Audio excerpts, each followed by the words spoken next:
morning. Welcome to Coffee and Tea with Aeson and Joe. Hello. That's a different sentence for you, isn't it? It is, but it's the fifth Thursday, and I'm like, nah, Joe can take those. Yep. There aren't Yeah. that many Fifth Thursdays, are there? No. It's like one every month for the next 4 months. It'll be fine. Yeah. Hello, Brenda. How are you, darlings? Hey, Brenda. Coffee ready? Ugh. So, yeah. It's been. Well, I just turned in a big project. Do we want to talk about that? Okay. So, life coaching.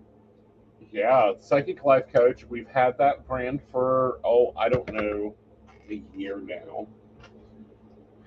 About two years we've had that brand. Okay. Ooh, So I finally Now we're going to got get sued by Muppets. let them. What are they going to get? I'm just so tired of it. Anyhow, sorry. We're going to be changing intros and all that again. Thank you, Adobe. Like, I'm done with this. Like, I'm about ready to just have a talking intro and be done with it. Okay, there you go. Yeah. Or, the clock ticking, like, but then 60 minutes will come after our ass. Possible. Yep. So I turned that into Modern Spiritual today, finally. It'll go up on Psychic Coaching U as soon as I get the images back for it. Yes. Well, you just got it to me. I know. Come on, man. I will. But that'll be up. That's the new direction I'm heading. Of course, that's the direction the industry is heading. Like, they're going one of two ways. They're going hokey pokey, or they're going, no, you're a spiritual coach, you're a life coach, you're a psychic consultant coach. I don't know about that. Well, I'm starting to wonder how you're feeling about that, because you've always had problems with people who do the woo but then try to not call themselves woo. Right. Like, I'm not But it woo. seems like that's now becoming part of the industry. Yeah. Is that we're moving away from woo titles. Yeah. And saying the woo. Mm-hmm. And moving into more of the, well, you're a life coach. You're not a Right. spiritual advisor. Or what you like, on and on. Right. Spiritual coach, spiritual life coach. I'm okay with it. What gets me aggravated is when they mix me up with um, Natalie and, a psychic medium or medium psychic. Yes, I can do mediumship work. No, I'm not a psychic medium. There's a difference. Oh, that might be important to go into. Yeah, there's a difference. Okay. Yeah, there's a major difference. She can sit there and, like, doesn't need, her guide to go and hunt down the person, and, hopefully they will talk to them, and, you know it's a She's one-on-one plugged in and conversation. just like Do what? she's plugged in right there. Just like Right. kink, kink, I'm good. Like, I am my own switchboard operator. Exactly. I use a switchboard operator. So I have to have a question. I have to have a date of birth. I have to preferably have a date of death because it's easier to locate them. And then, then he can go and get the information, or he can go to the Akashic records and get the information from the Akashic records if it's there. Because even like our afterlife was recorded at the Akashic level. Why do I get the feeling, though, David does not appreciate being called a switchboard operator and is just sitting beside you right now going, what number in city, please? What number in city, please? What number in city, please? No, he's fine with being called a switchboard operator. I think the only time he ever, because I call him my spiritual secretary all the time, and he's like, I don't make coffee or pick up dry cleaning. I'm like, debatable, like really debatable. Like, can we get you on that possession training really soon? Um, but for him, the difference, the biggest difference is for the client. And here's why. Because a client can sit down with, who should be able to sit down with Natalie or any trained medium and go, so what do spirits around me have to say? And get a decent plotting, Well, let's see, your mother's sitting around you and she's telling you you need to start paying more attention to blah, blah, blah, blah, blah. And oh, I don't know, you might want to get an oil change in the car just because she thinks it needs it. For me, it's like spirits around you. No one's visited you in a month. They're all busy having the afterlife party over there because you got a baby coming in, and they're more celebrated about sending a soul back down here to work on their shit. And that's not what the client's looking for. Yeah. You know. Yeah. Well, and it is a vastly different concept. Right, and it is a vastly different point of view for me. Oh, lovely, the Bluetooth didn't charge. So we will be a sound a minute. Talk to me. Hello. There we go. We went to main speakers. Oh, oops. Yeah. Yeah. And my computer may be a little foggy for a little bit because it's uploading all the stuff I had to have ready for Modern Spiritual. We met our deadline, so yay on that. But it's vastly different. It's a different reading style. It's a different behavioral style. It's like I'm not a channeler. Like, sorry, no. We have enough problems with me living in my body, much less someone trying to come and take residence in here for a little while. No, thank you. Oh, that could be fun. No, I don't think so. All right. I do not want to be a trans medium. Like, there are some things I will not do, and that is one of them. All right. So now that you've ruined my Patrick Swayze fantasy, well, one, he'd have to be dead. No, but you remember the movie with Whoopi Goldberg, and then finally at the end, like, she channels him. Yeah. That's what I'm saying. Like, there went my Patrick Swayze fantasy. Well, understandable. I'm more Dirty Dancing than that was. You're very Dirty Dancing.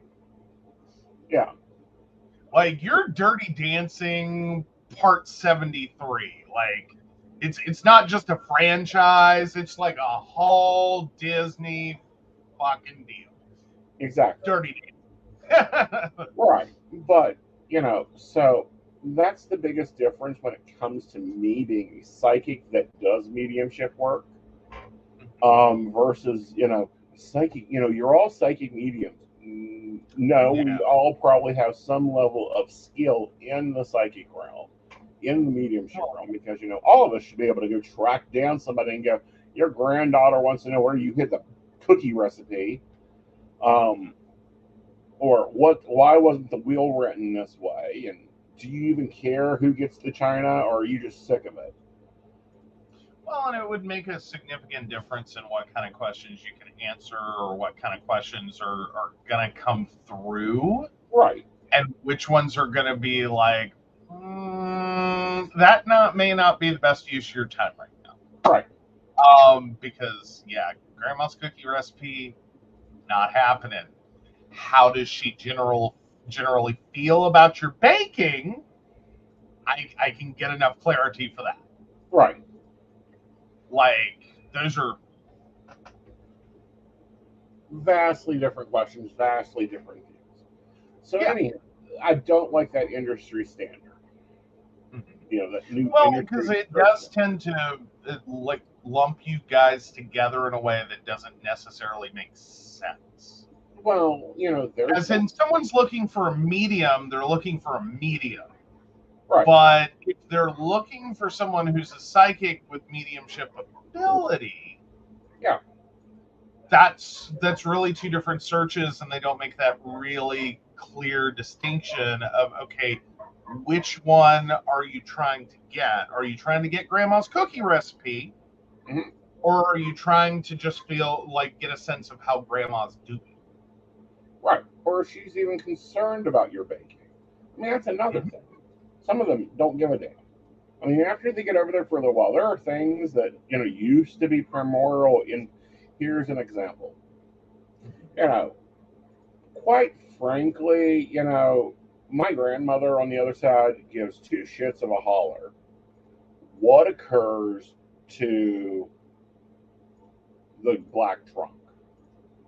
Don't care. Right. It's like, well, that was important to that life then. It's like you don't care who has your second grade spelling book. Right. Like there's not a lot of attachment to former possessions, and it's Mm-hmm. all kind of, yeah. But Right. then you get into family and Yeah. like descendants, and Yeah. I'm sure there's a lot more attachment to that. Right. And like, so why the hell haven't you seen your nephew? Right. And what Like, the hell's this shit, what's going on? that I'm seeing here going on? How dare them, XYZ.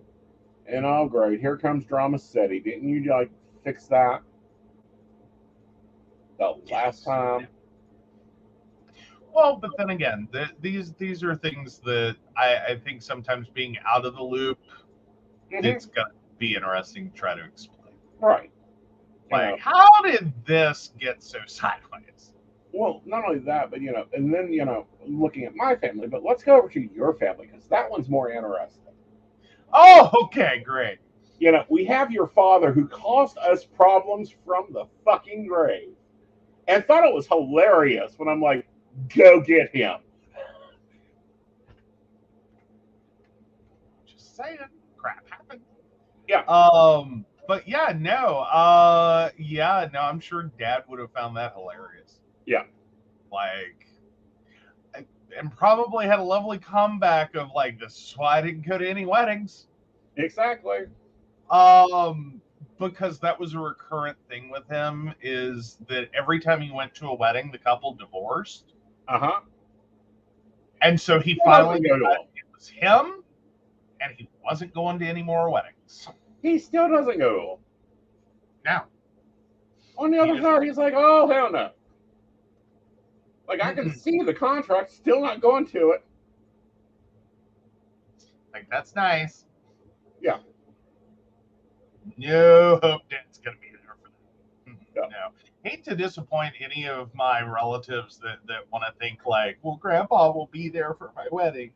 No, he won't. Like, I can tell you right now, now, if you start dealing with mediums who are telling you your grandfather was at your wedding, they are not talking about my father.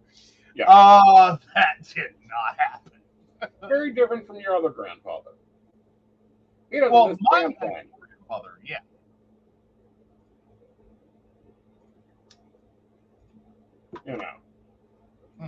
My opinion. Yeah. But no, my actual grandfather, I'm sure, would show up for a wedding. He liked to. Family. Well, yeah, that too. Yeah. But no, he did a lot of the bigger family party reunion things. So it's like, yeah, you might want to check your terms.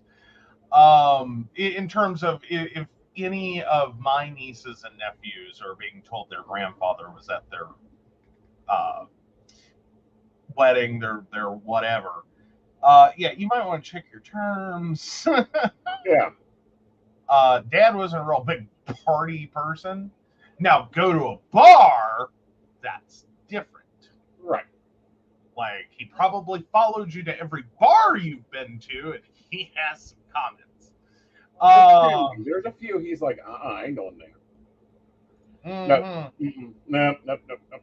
No, thank you. Because he still has his precedence. Well, there's. So, anywho. Yeah. Pretty sure Dad would have stopped at the side gay bar. And, run away. Yeah. I think that your dad has some influences on you, but not much. I see a ton of your grandfather in you. That makes more sense. Yeah. Especially your tinkering side. You want to tell them what you've done this month? What did I do this month?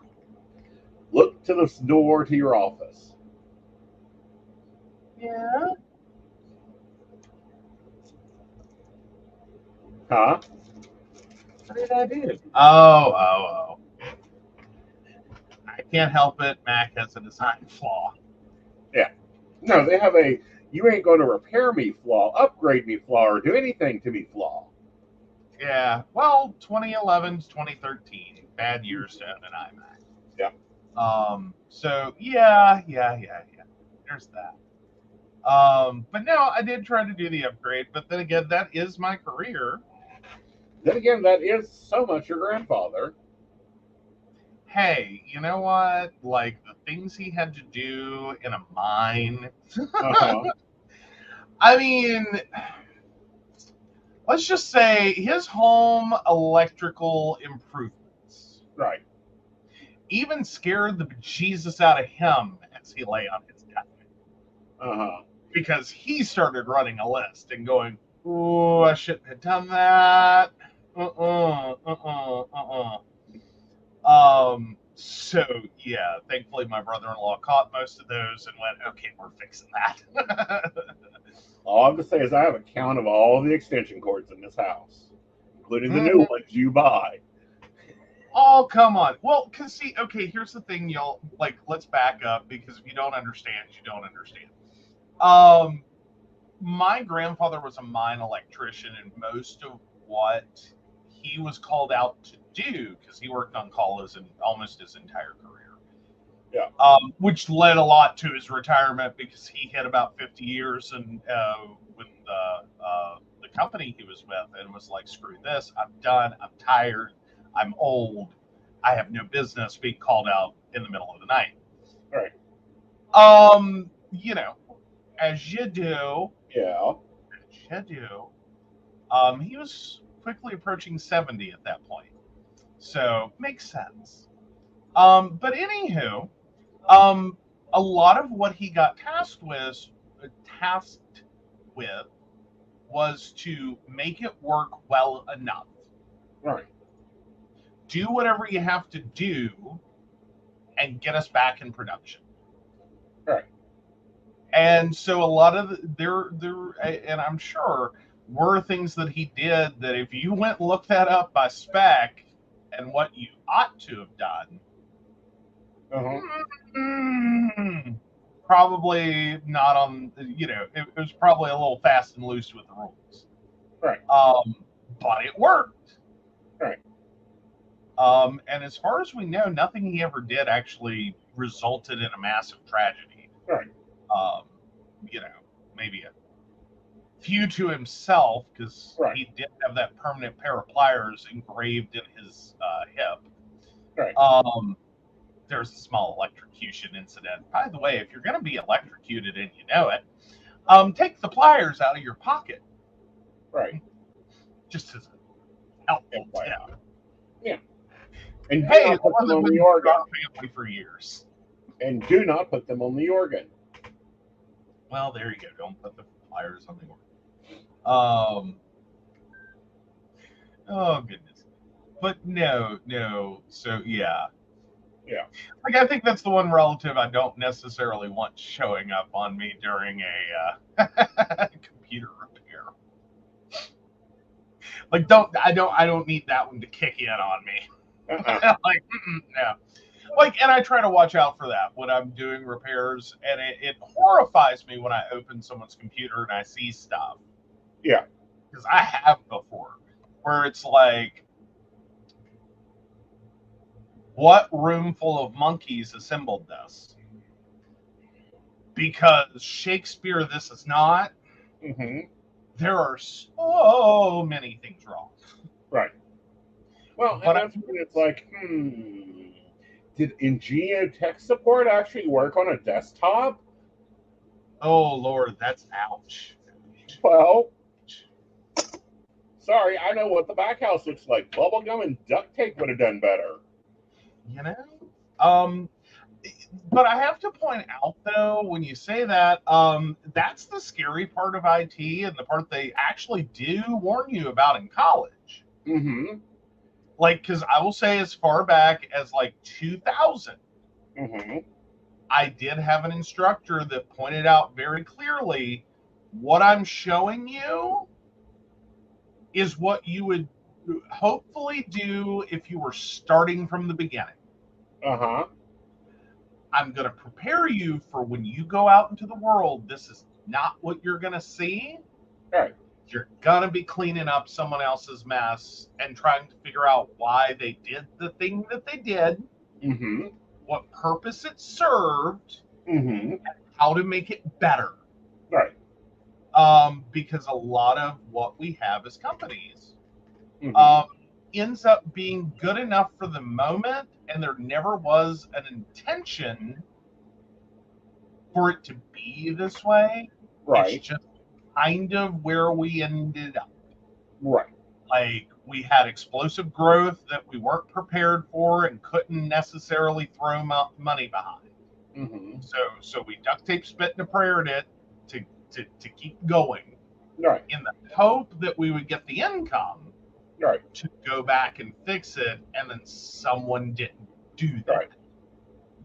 Like, someone changed positions, someone had bigger projects, someone had, Right. even sometimes just a recognized lack of skill and ability. Right. Like, less they touch it, the better. Right.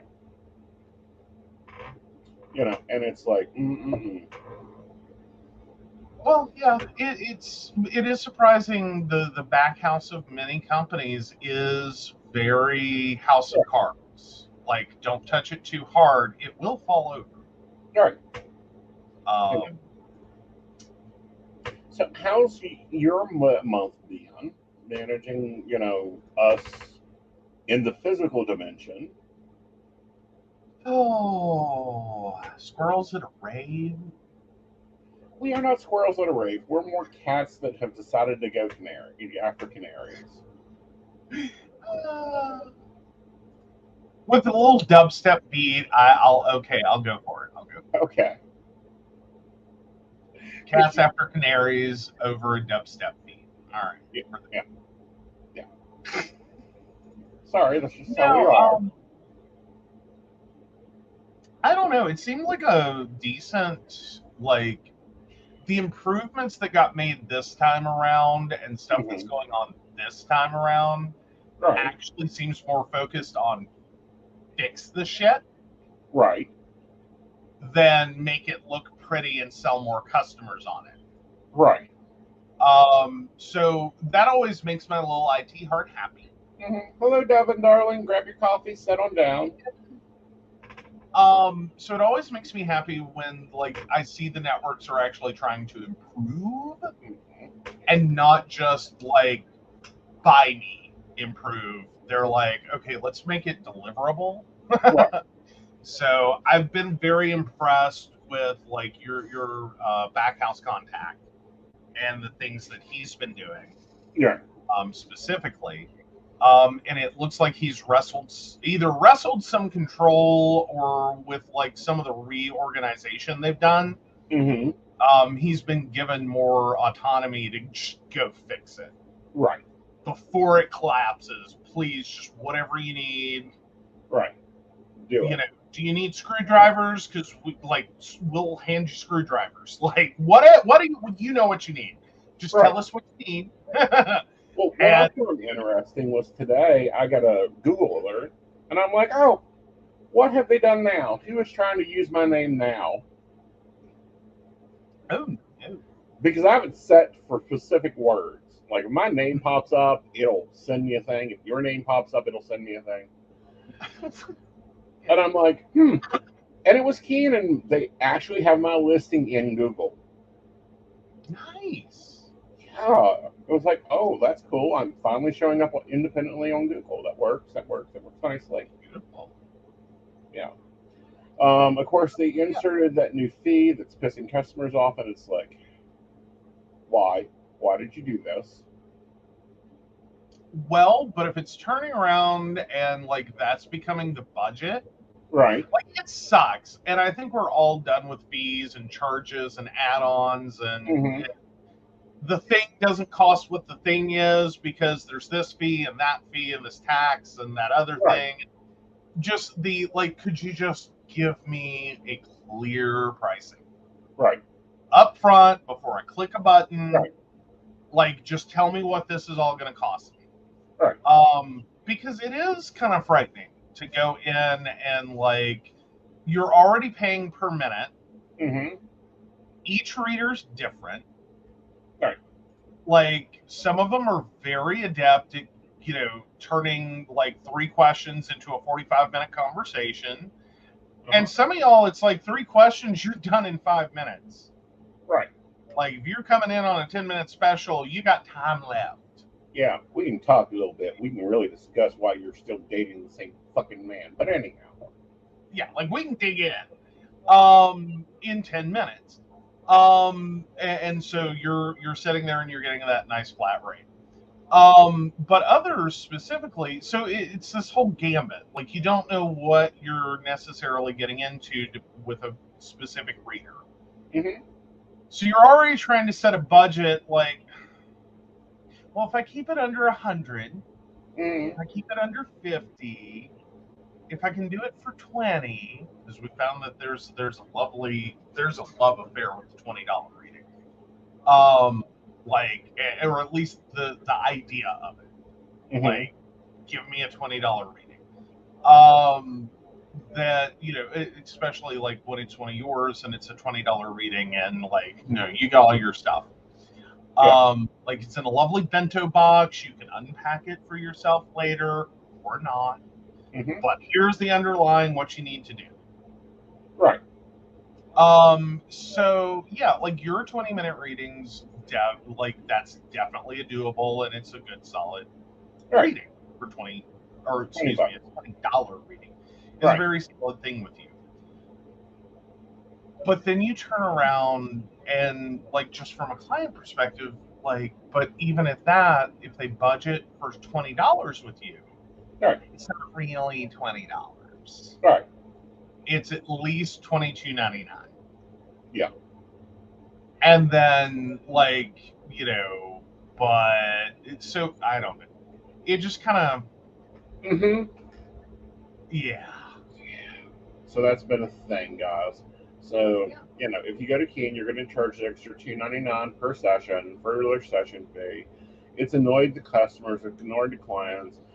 And I've had to walk clients through this of Keen does not allow me to say that, you don't like their stuff? That's fine. Come see me over on aesonknight.com. Book an appointment. Yeah. You know, come find me over on Life Reader. I do chat over there. Well, that's a new monster. None of that can he say in their on. Yeah. Contractually, like he's literally, that is a verboten statement that'll get him shut down in a heartbeat. Right. Quickly. Like it's the word, and it's the most annoying question you can ask him. Not because he's particularly annoyed with you. Mm-hmm. That's not the problem.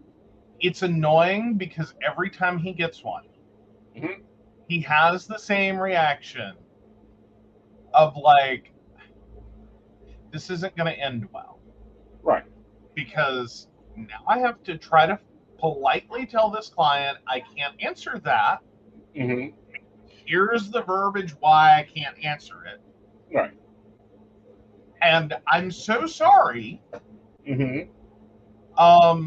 Because then the next thing you have to do is you have to go report them. Yes. Because they've just violated terms of service. Mm-hmm. And if you don't report them, it comes back on me. You get in trouble for it. Right. And so it's like, no matter what you do, it's like, I'm going to get beat up with a 2x4 today. Yeah. Well, I'm getting hit by both sides. I'm getting hit by the company that will not just come right out and say, do not ask the advisors where else to contact them. You have to contact them on Keen per our agreement. Like, that email should have gotten filtered out. Right. Well, and I was about to say, it would be nice if they had some, like, chat and email filtering going on. Like, you can't do it with phone necessarily, but chat and email, where, like, Keen just descends, like, this automated message onto it that says, you can't ask that. Right. Like, and then you never see it. The client knows the problem. We all stay happy. Right, but then that gives them the viewpoint of they're monitoring our chats, and customers won't feel comfortable with it. So, True. which I wouldn't know nothing about that. I don't know nothing about birthing no babies. Exactly. I mean, I don't want to go out there and be like, someone sitting there and just like, all right, so, and I'm going to pick on Devin. Devin just asked about da da da da da da, and it's like going into a giant database. It's not like that Right. that they monitor, but there's going to be keywords. Yeah. That they are going to have to professionally Right. watch out for, because it could really seriously bite them in the butt. And some of it is to protect themselves, some of it's to protect the advisors, some of it is to protect the client. Right. And a lot of the protect the client is born out of things that have happened. Right. And sometimes it's all three. Which this specific one, which you guys have talked about before, haven't you? The reason that like Keen India no longer exists. No, we have not talked about that on here. Let's talk about it. Talk about that. Yeah, we're allowed to talk about it. It's public knowledge. Okay. I was like, Yeah. oh, that is not in my MDA. Okay, fair enough. Well, it's kind of public at this point. Like, there's a news it was public to begin with. It's like, fuck. Yeah. So like Keen India does not exist anymore, and that's because there was a problem in the market. Mm-hmm. And this is not a bash India or people from India or whatever. Like, we're not even going there. This is a problem in the market space. There was a problem with the market space. There was a problem with a few people in that market space, and they were prolific at it. Yeah. That it was if you've heard the programming or the computer electronics world term that comes to mind is terminate state resident. Mm-hmm. The other one is abort, retry, fail. So old school computers, if you're used to that, if you've seen that prompt in DOS, abort, retry, fail, which is the no matter what you do, you're screwed. Mm-hmm. It's not going to work. Right.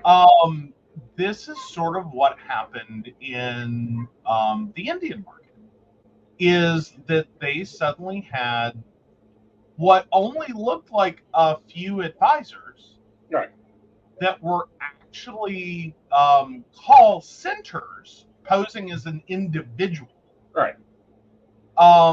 Trying to not only take calls on network, which not ideal, right, but could have been livable. Right. Like, no network's going to be happy that there's a call center posing as one human taking calls, especially if they're not posing as anyone from that demographic. Right. Let's just put it that way and be done with it. Right. So that was bad enough. But then they were drawing them. So this wasn't just a call center doing a legitimate thing a bad way. Right. They were also trying to draw them into conversations off network, and were successful. Yeah. And over here. Right. Yeah. Off the network, totally outside of like the network SKU. Right. You were talking these people into sending them money and all kinds of crap. Basic scammer behavior. Right. Again, outside the view of the network. The network has no idea what's going on. Oh, not until they got India. Yeah.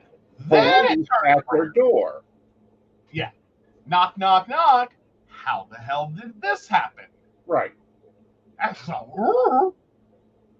Like they, and then they go back through because there's going to be logs, and start to figure and piece it together. Like the chat logs were really what help them put it all together. Because phone calls, it's over and done. Mm-hmm. I would think in some markets there's probably recordings, probably not all markets. Right. But Some are then there would required. also UK be call centers are. UK, if you are calling from the UK, you know your phone call is recorded because it has to be recorded and maintained for 18 months. China, the Republic of China, your phone calls are recorded and the government does review them. Russia, same thing. And yes, there are legal things that we cannot do in those instances. Well, yeah. Well, and in different markets, there's legally things you just cannot do. Right. Well, there's like things you cannot do no matter what market, anywhere in the world, you can't do it. Right. Then there's a list of things of everywhere but. Right. Where it's like everywhere in the world you need to be 18. But in Germany. It's an exception, but it's a little wonky. Yeah. But you know, it's a whole thing. Then there's the things of this country said no. We have a list of things you have to report to us. Right. And if they occur, it's not going to go well for any of you. Right. So you need to. So from the network side, it's like you need to shut that conversation down real fast. Right. If someone starts it. Right. Because here's an example. I cannot say the Emperor of China is a douchebag. I can call President Biden slow all day, but if the call is based out of the Republic of China, I hear the dun-dun-dun-dun, and I know that this is a Chinese customer, and I cannot say anything about their government. It's like everything is sunshiny in China today, isn't it? Because it's a capital offense there to criticize their government. So not only if I make a comment about their government, it puts that client at risk, it also puts the industry at risk. But it literally, like, you think that you're having a conversation over taxation with the client, and it's like, and it should be a benign thing. Yeah. But it's not. Right. Because, like, and it's a very weird little, like, because we've talked about it before. Right. We have. And it's like benign little things that, like, and especially from like an American perspective. Right. Where it's like, oh, the IRS sucks.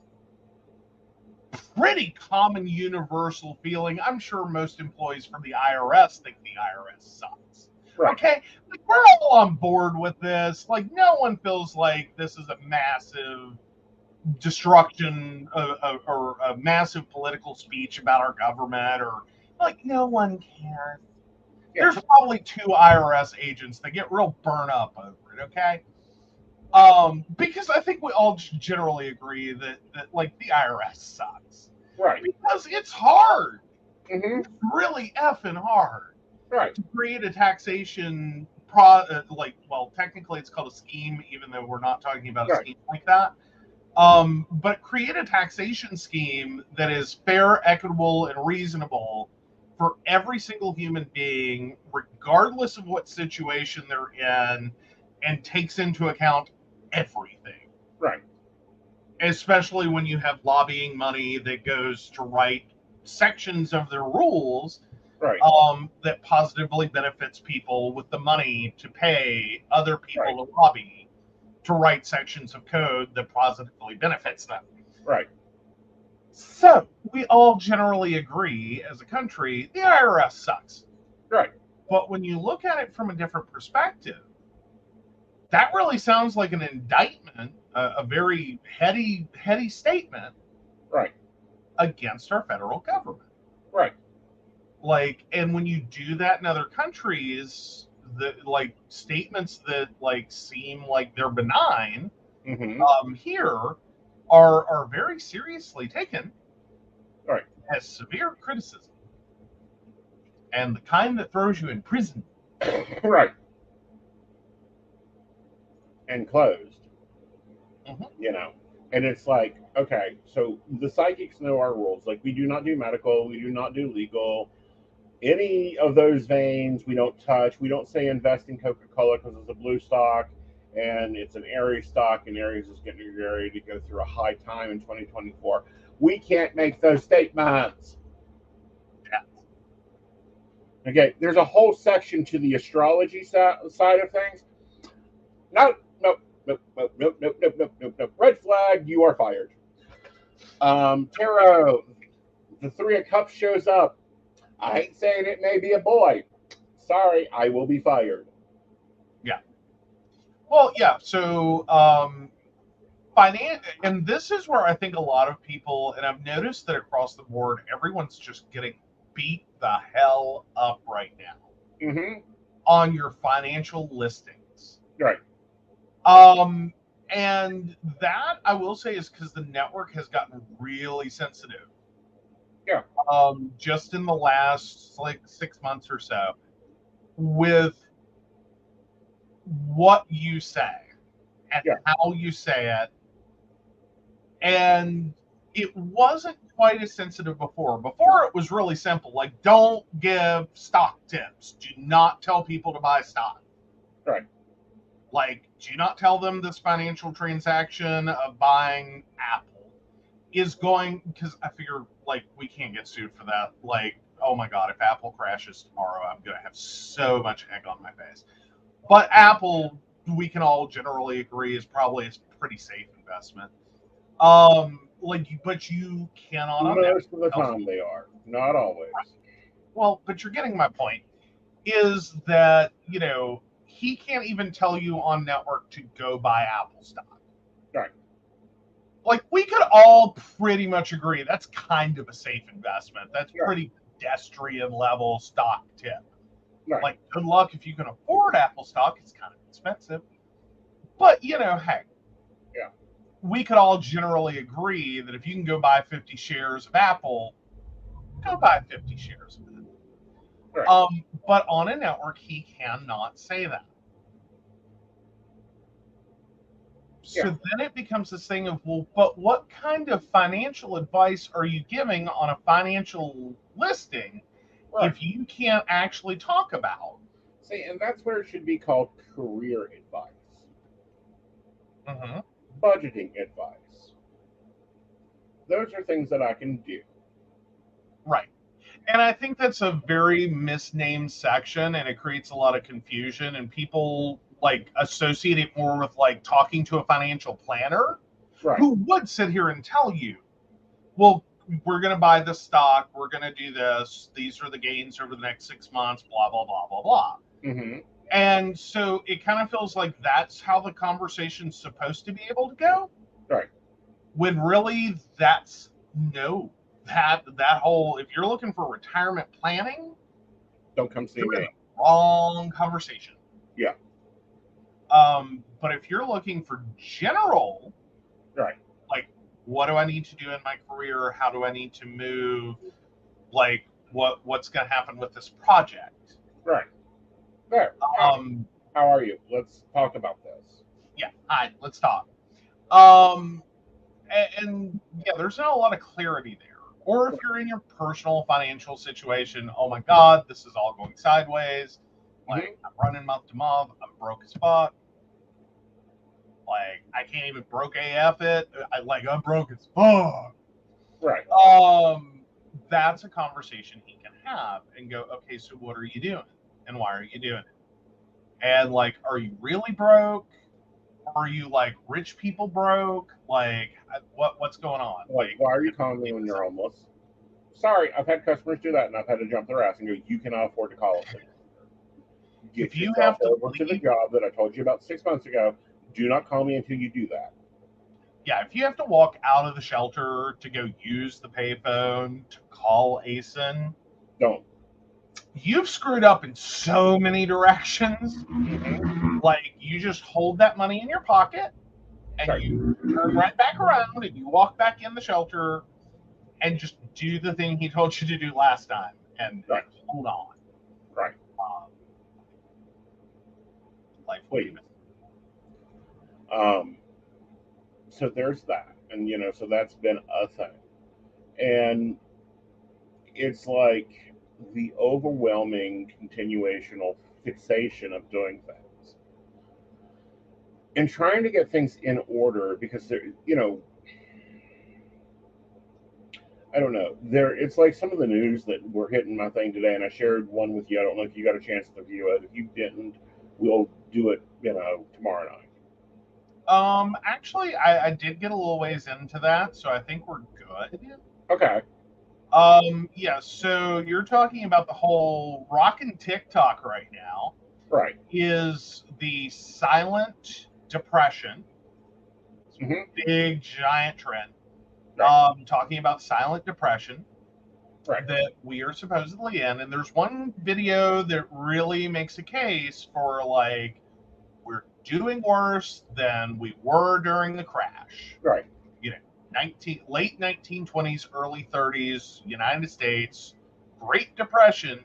Financially, if you extrapolate the numbers, we are across the board doing less. We have less income. Everything's more expensive. Mm-hmm. We are paying more for the basics than we have ever paid in history, and we are making less than people were during that same time period. Right. That's how that TikTok series goes. Yeah, that's how that TikTok series goes, although it's inaccurate. It's inaccurate. It has valid points. Don't mistake. It has many valid. But it cherry picked the information. Yeah, 1930 isn't the year everything fell apart. Right. It's when it started to all fall apart. Right. It's not when it fell apart. Right. Like the Great Depression, while technically did start in 1929. Yeah. That's looking at it like bird's eye view. Right. Like these are the things that went wrong in 29 and 30. Right. That kicked off and created the actual effects of 1932. the Great Depression. Yeah, of 31, 32, 33. Right. But if you go back and look at the numbers from 29 and 30, mm-hmm. like technically everything was still okay. Right. Like it's just a lot of investments were falling apart. Right. And we're kicking off a series of events mm-hmm. that were going to spiral out of control. Right. It's sort of like if you look at 9/11, mm-hmm. and it's sort of like that moment when it's like, well, 9/11, like everything that went wrong with 9/11 started like, what was it, like 5 years before? Yeah. And it's something like that. But anyway, like we sold weapons, it was a whole thing. But we done so many bad things. I mean, actually, 9/11 actually dates back to 1984, 85. Fair enough. When Reagan was in negotiations with somebody. Because you have to really back up in the timeline. Right. To figure out how the hell that happened. Right. Because if you just look at 9/11, mm-hmm. and it's like, yeah, that was one really bad day. It didn't all happen that day. Yeah, it actually happened in about 40 years. So yeah, 83, 84, whenever we had the hostage negotiations going on. Right, and then you have to count, we're still going. Right. Like, not only did, like, 9/11 start before 9/11. Right. With a bunch of things that all butterfly affected and made a snowball that led to 9/11 itself. Then we have, like that was one point still on the side of a mountain. Like this is the little house in the cartoon where the great big snowball hits mm-hmm. it.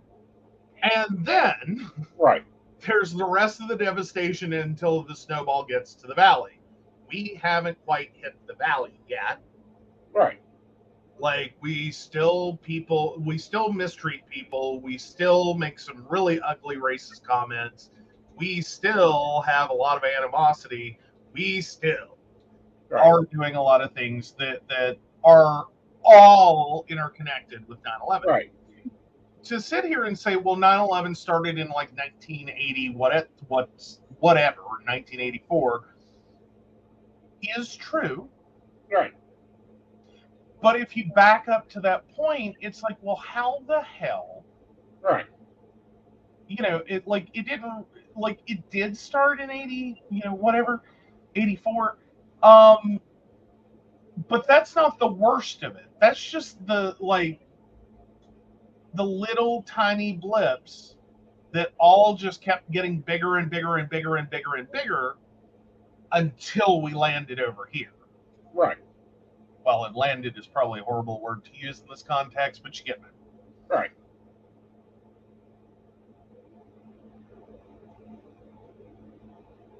Give me a minute. I'm skimming the article that covered this.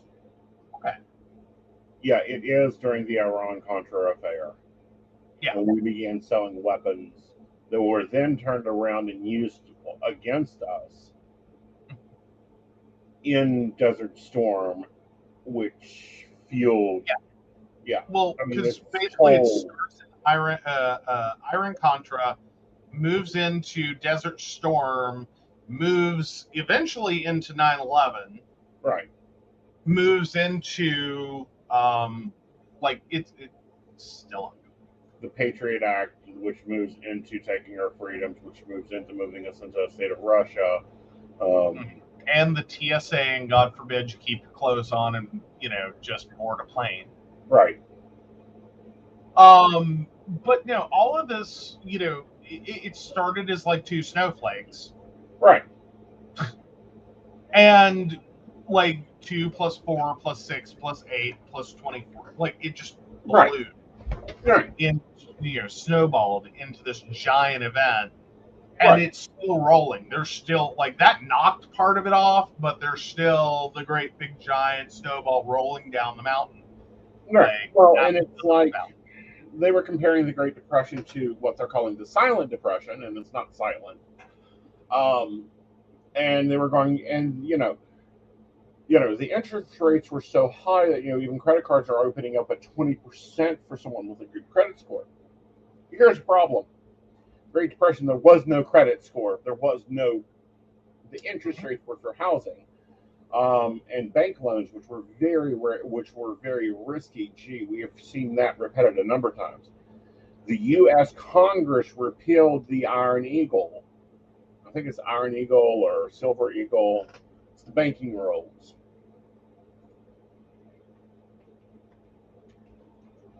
Yeah, because every time we turn around and repeal the rules on banking, we ended up with a disaster. Right. Granted, we're only basing this off of the 3 times it's been repealed.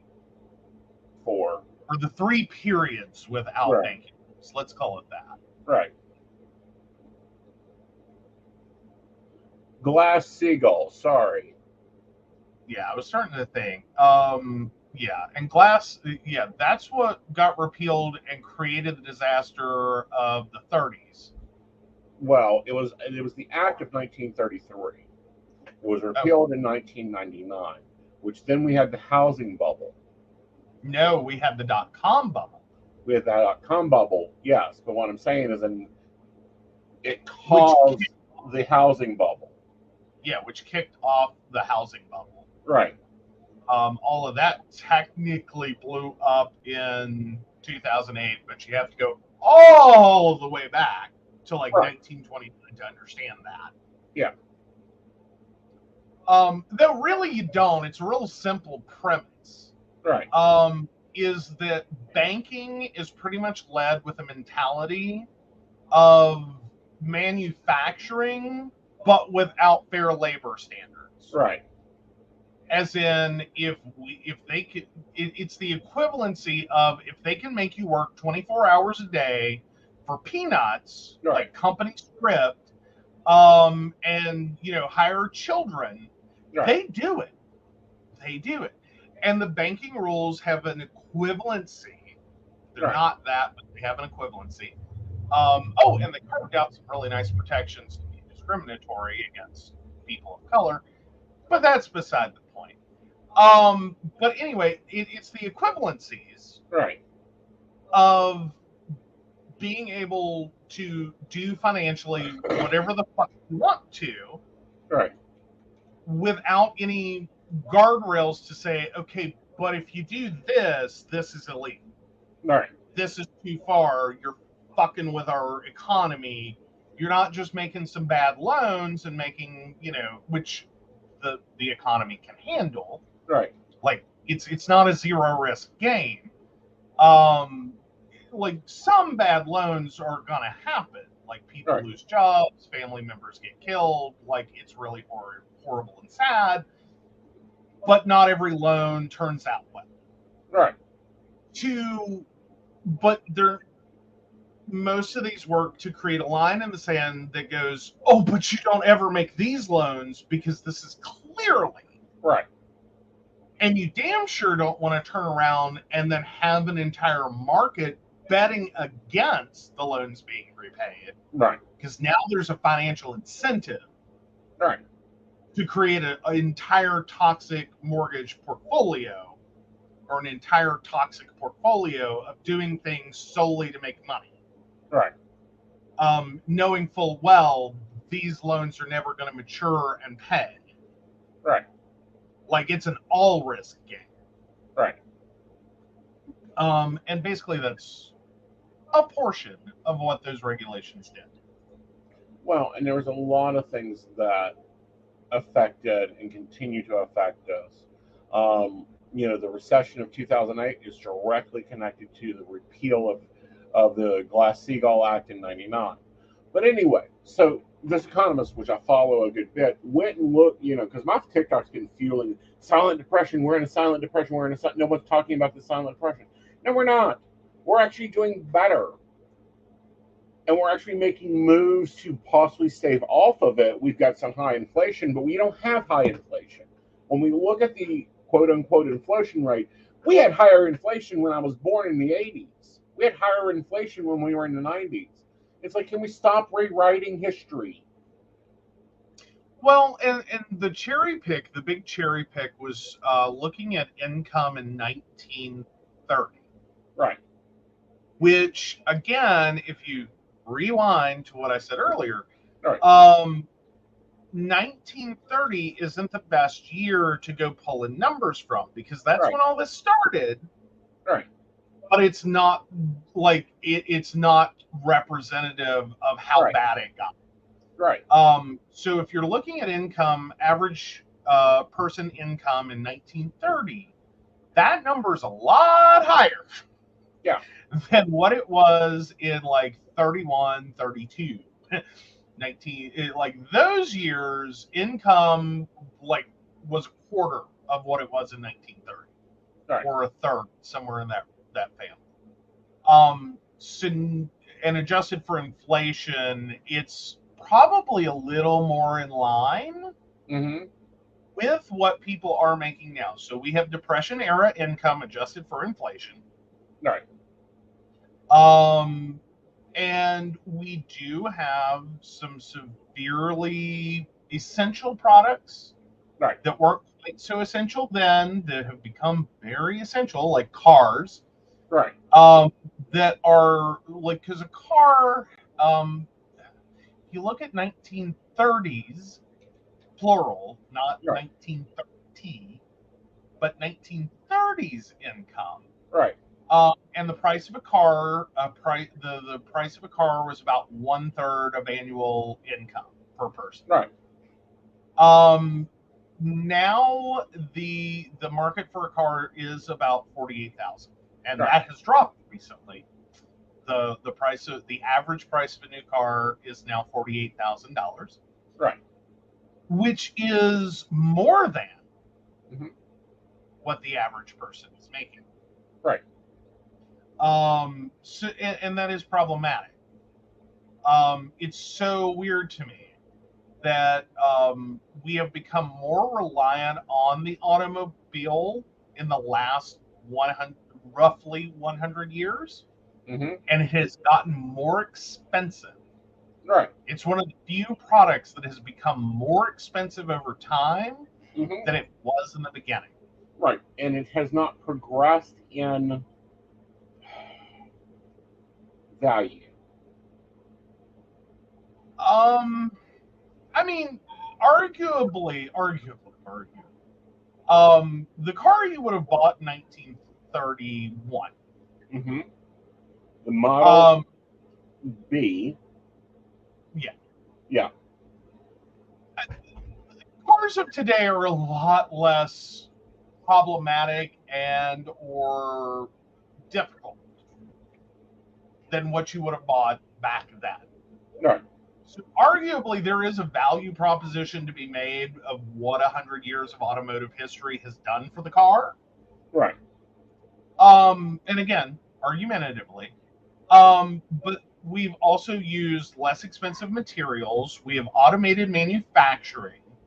And while you can argue there are far more components and systems in a modern vehicle than Henry Ford ever thought about Right. in 1930s, Right. which is very true. And those are very useful systems and very important systems. Right. The fact remains that the cost of a car has gone up tremendously over Right. time without, like, in relationship to income. Well, I'm searching some very basic things here. Ford V8, 3.2 liter, 3.62. Okay. Well, and then there's some argument to be made for the fact that engine technology, like combustion engine, Right. while it has changed some Mm-hmm. since the early automotive days, the fact we are not further along, Mm-hmm. the fact that we're not driving, well, and then there's the whole electric car debate, and that's a debate because electric cars came first, FYI. If you didn't know that, like, we're actually sitting on the second choice of automotive, Right. and have been for nearly 100 years, which was the gasoline-fueled engine versus the electric engine, because battery technology back then was kind of crap, and it was not really feasible or useful. Like, it worked, and it was a good idea, and that's how we designed a lot of early cars. And then we went to something that was more economical and made more sense and didn't weigh more than the car to power the car. Like, anyway, it's a whole equation. But long and short, we should. This was option 2. Well, this is what's crazy.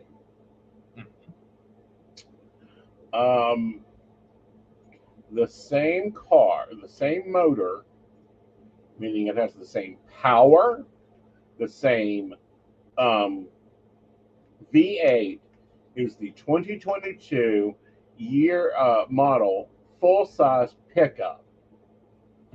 The Ford, what is this, the F-150?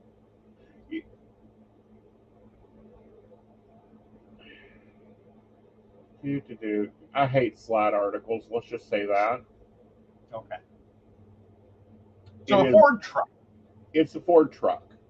All right, with a 3-point-something liter V8. Right. The same engine that was in the model. It's the F-150. Okay. F-150. It is the same engine specs that was in the 1932 Ford Model B. Okay. Now, there are some exemptions to that. Right. In terms of the fuel economy is probably a little higher. Because the horsepower is higher. Right. Because we did a lot of tune-up and development over 100 years. In getting more power out of the same engine size. Right. So it allows you to do more with the truck in 2023 than you would have been capable of in 1930. Right. 132. Henry Ford didn't change a lot. Like this idea, you need a new car. There's going to be a brand new car every year. Like Henry Ford was not on top of that. No, he was You need a car until it You dies. have a car. Right. No one cared what year it was. It's a car. Right. It's a Model B. That was important for buying parts. Right. But other than that, no one cared. It's a car. Woo! Or a truck. So anyway, but you've got better fuel economy. You're getting higher horsepower. The emissions are lower. You have less fluid leakage. Right. It's like, okay, early cars, they need diapers. Right. All right, because they leak fluids out of every orifice. Like you ever go to a car museum and start looking at the real early vehicles? Mm-hmm. Oh, they have floor mats under them to absorb all the garbage that comes out of them because they leak. Right. But what I'm saying is, Yeah. surreptitiously, everything's, we're buying the same thing. We're not getting the same money value out of it.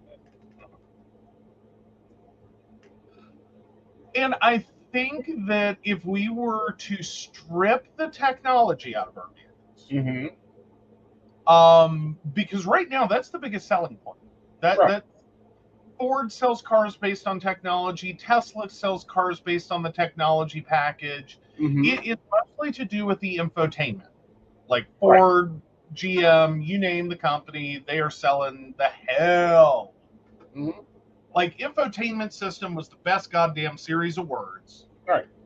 ever to hit the automotive industry because it finally made something different. Right. It became a thing. And it once it hit, it took off like wildfire through every automotive choice you had in the market. And suddenly you got sensors where sensors were never thought of before. Right. And wiring and electrical panels and fuses and computers and controllers and modules and chips and you name it all got dumped into that car. Right. When So you went past having a radio in the car. Mhm. No. It did not have a radio. Oh Lord, I would have hated driving that sucker. Well, and again, if you look into trying to drive a Model B, it's an experience. Oh, I'm sure. It is like you do realize that crank ignition, old school hand crank ignition. Model B didn't have hand crank. It has electronic. Okay, well, but if you back up, that would have been its biggest change. Right. For that rough early history. Mm-hmm. Because if you go back and look at hand crank ignition, Mm-hmm. people lost arms. Right. That little fucker would kick back on you and it'll take your arm off. Yeah. Like it's a really cute image to see, this old timey crank up ignition. Mm-hmm. It'll take your arm off. Right. Like this is why you hired people to maintain your vehicle and bring it to you, started running. Yeah. Like drive it. It's better you than them, or better them than you, lose an arm just because you wanted to go for a joyride. Yeah. But yeah, they drove entirely differently. The automatic transmission isn't going to be there. Nope, it's the 3-speed on the floor. Yeah, Single 3-speed clutch. on the floor. I'm trying to remember, because I know there were some changes between the Model T and the Model B. Right. Remember, but it is still it would be very off-putting. Right. Some things are going to look familiar and make sense, and other things are a little scary. Yeah, it had 65 horsepower. The V8 was more popular than the 4-cycle, which was essentially the variant between the Model A engine and the Model B, which derived a few technology changes as possible to keep costs low.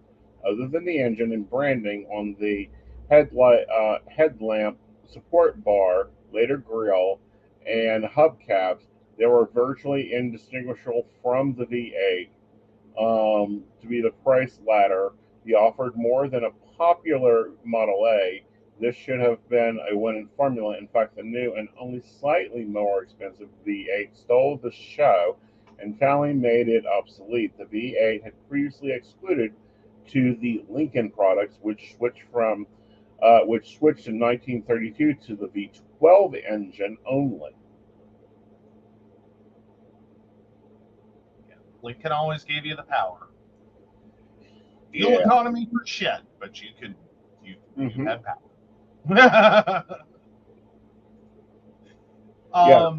Yeah. But no, if you're like, again, the control concept alone, like if you hop in one and think you're going to steal a Model B, and all you know is a car since 1980, you will not be stealing a Model B. I'll tell you right now. You think manual transmission's what's going to knock you out? Manual steering will knock you out. Man, yeah, because you do not have power assist on anything. Right. You do not have power assistive braking. You do not have power assistive steering. You have no climate control whatsoever. None. You have heat. Oh, did it have heat? Yes, it had heat off the engine. Well, so did the Model T, technically. No, it did not. It had a sealed firewall. Well, okay, fair enough. That's also when they introduced pause traction.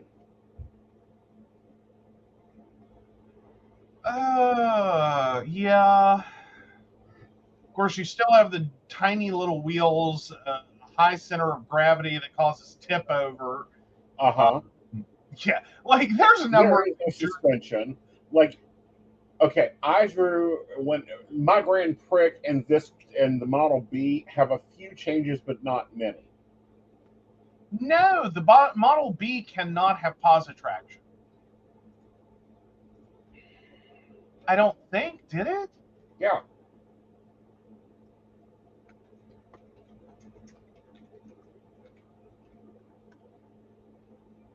Pause traction area. Oh hell. Rear axles geared ratio.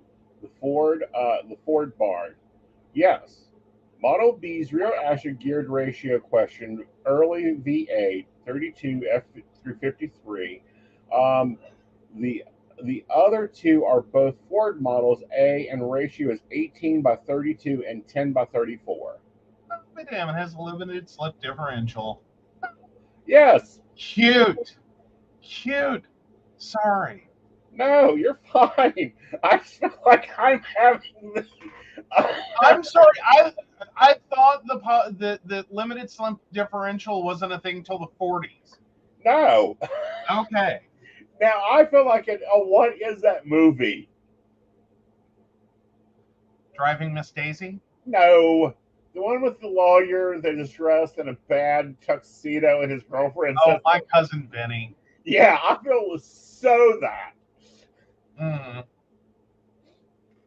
Yeah, but it still didn't have it was limited slip, but I don't think it was independent. It was still a solid differential, limited slip. Yeah. Well, solid axles, right. It wasn't. Right. So going over rocks was still a bitch, but getting stuck in the mud was less of a problem. Right.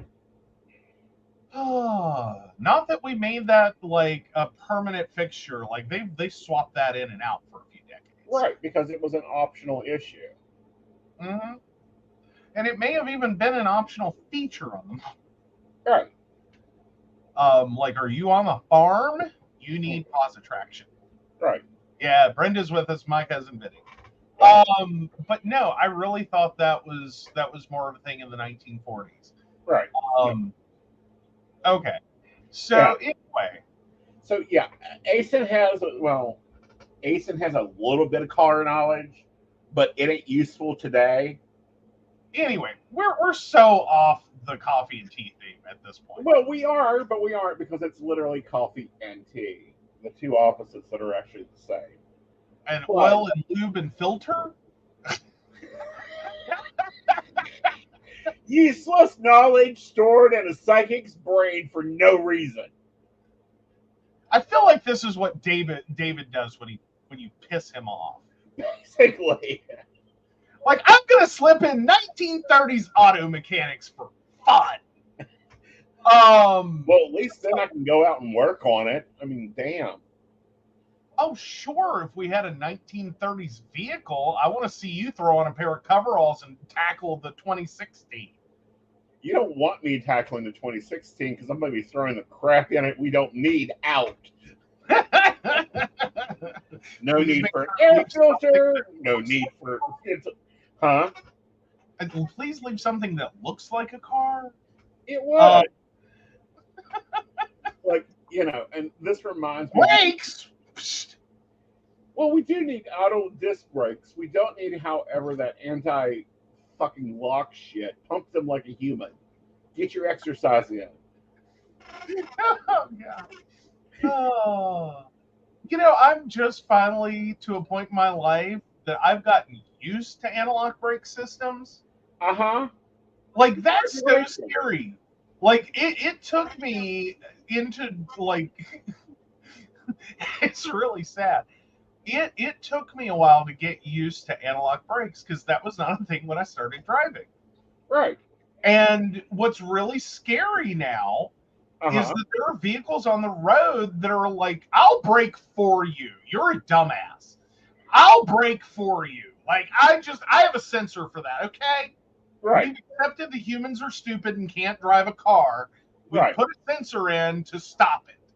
Right. And to comment back to Brenda, yes, I do love that freaking vehicle.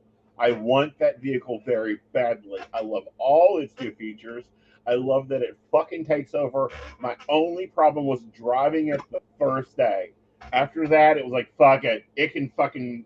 It'll handle it. I can drive. You can ride. Yeah.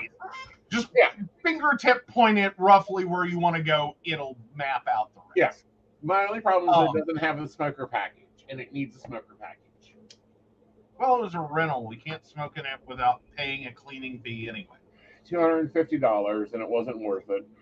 No, it's not worth it for a week. But no, again, all the features. That said, and that's really what's selling cars now. Mm-hmm. The enhanced safety features, the enhanced infotainment system. The fact there is one compared to 1930. Right. Your infotainment in 1930 would have been your wife sitting in the passenger seat going, "You're going the wrong way." That was your infotainment. No one liked it. Right. And I'm dead serious. It would have most likely been your wife because women driving.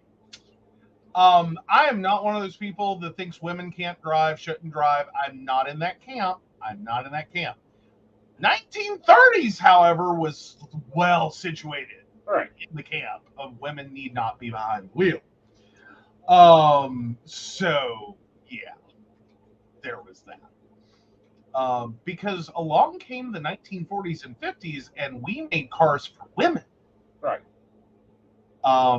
You know, so she didn't have to worry her pretty little head. The advertising is horrible. Let me just tell you. You want to see some crap, go look at a 1940s car commercial. As they're starting to sell to women. Yeah. The 50s get worse. All right.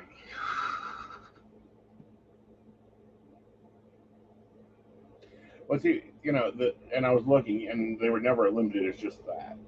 But no, I love the technology that we have, but I do not love the non-independence of me being able to go out and work on my vehicle.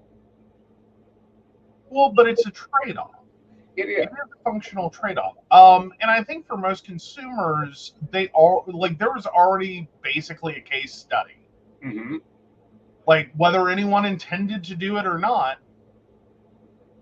starting around the 1980s, consumer self-maintenance died. Right. died. Pay someone else to do it. Right. Now you could argue that the increasing technology Right. caused that. Right.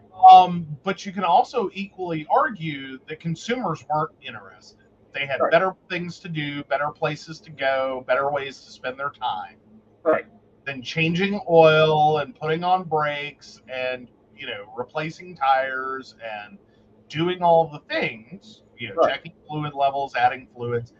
And by the early 2000s, Right. like the average home garage looked a lot different than Right. it would have looked prior to 1980. Right. Like we got rid of crap. Like Right. hands up if you still have quarts of oil and change it regularly and you have the ramps to do it. Right. Because I don't. Right. But I remember from the 80s, Right. we had all that crap. Mm-hmm. And then slowly through the 80s into the 90s, everyone just stopped. Right. Take it to the mechanic, run to a Jiffy Lube, pay the $15. Right. You don't get messy.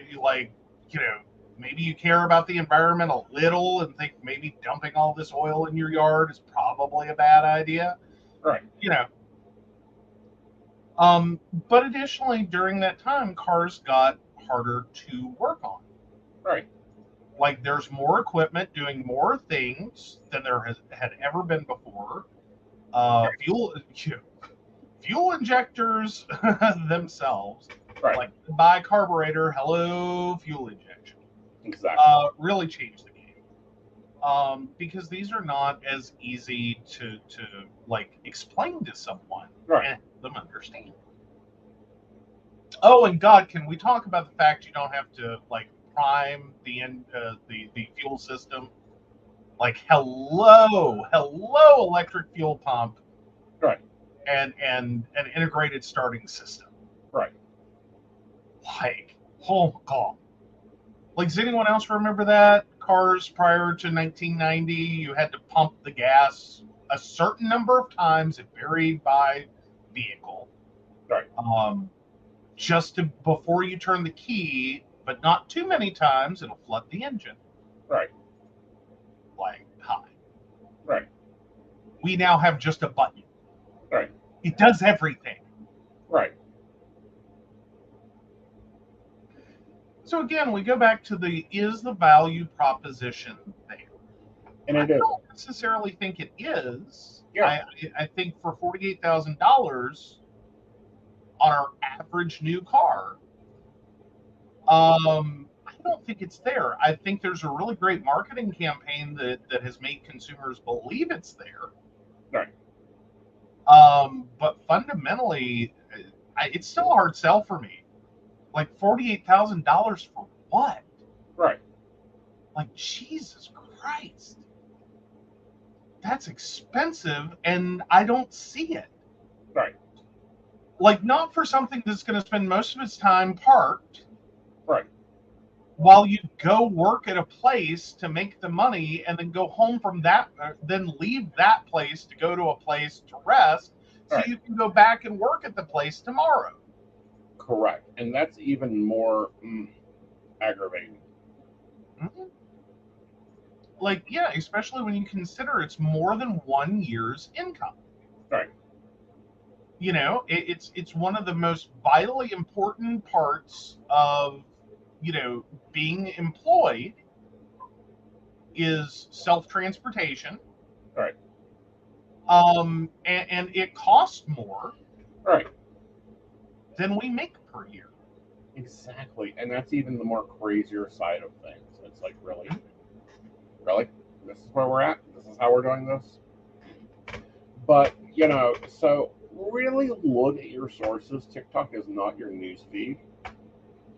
Check when they state a fact, check that fact, because I'm really tired of TikTok being took by storm and it's stupid shit. Mm-hmm. All right. So we've got some things coming up next week and some announcements to be made about next week. Yeah. Go for it. All right. So, of course, the 8th, 9th, and 10th, he will be in Morgantown for the Tarot Summit. Right. Again. which kicks off with Shotgun Tarot on Friday night at Earth Magic. All of the events are at Earth Magic this upcoming weekend. Or not this, sorry, I said this upcoming weekend. It's next weekend. Right.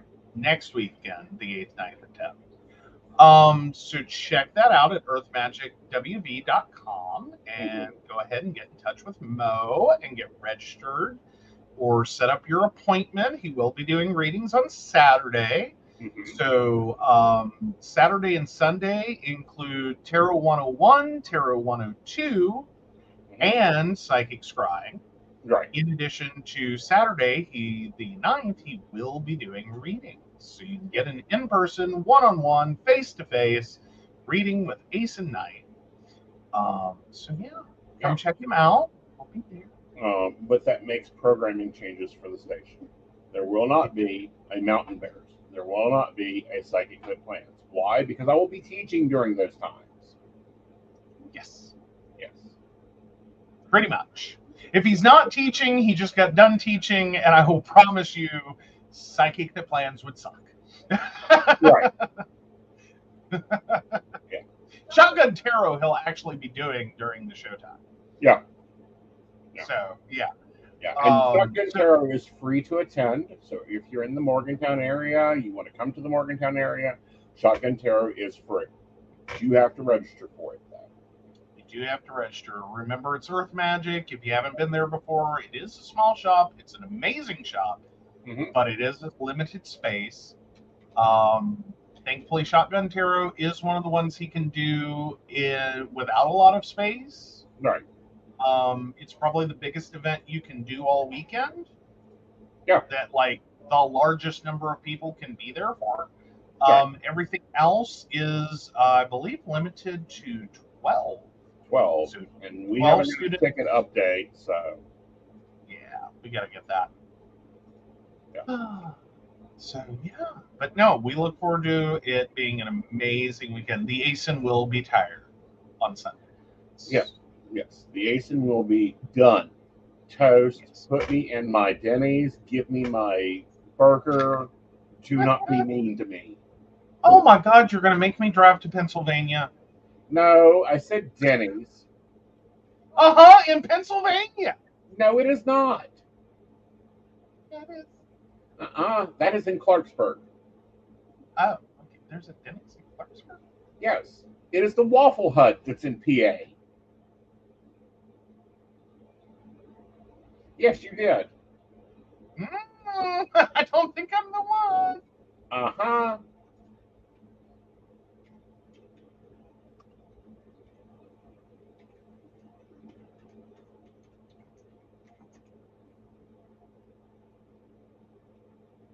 Oh, no, there is a Denny's actually in Morgantown. Right. What the hell? Is it? Thank you. Huddle House. Yeah. Okay. Something. I don't know. Anyway, I thought he was making me drive to Pennsylvania. But no. I was just giving you crap about it anyway. I know. I still have to get a shotgun to take a picture for that class. Like, I want a shotgun, me holding a shotgun picture. I have never been more frightened in my life. Can we volunteer Crow to take the photo? I'm not going to shoot you. I'm not going to shoot you. No.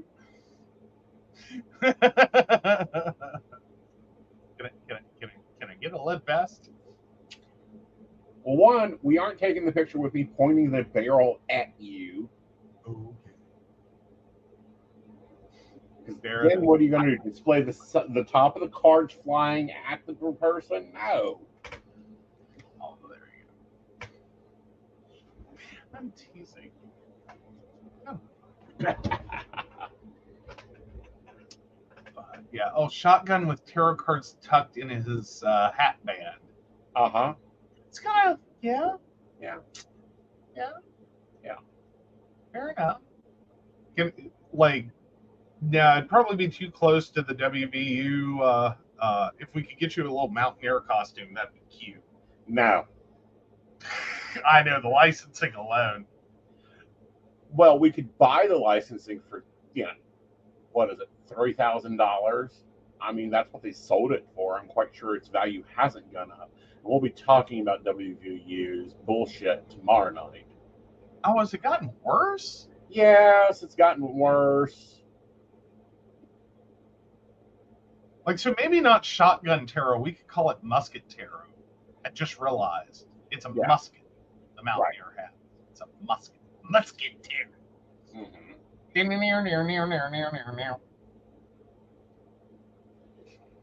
I know how to pack a gun. I know, but it gives me more time to run away.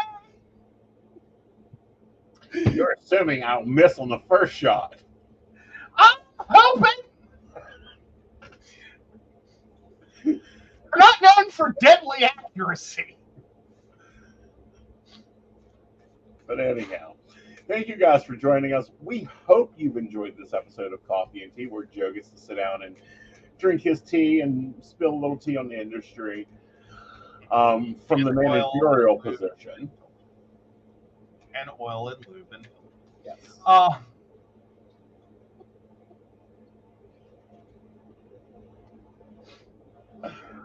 no, we do hope you had a great time. I'm glad to be able to get on for the 5th. Right.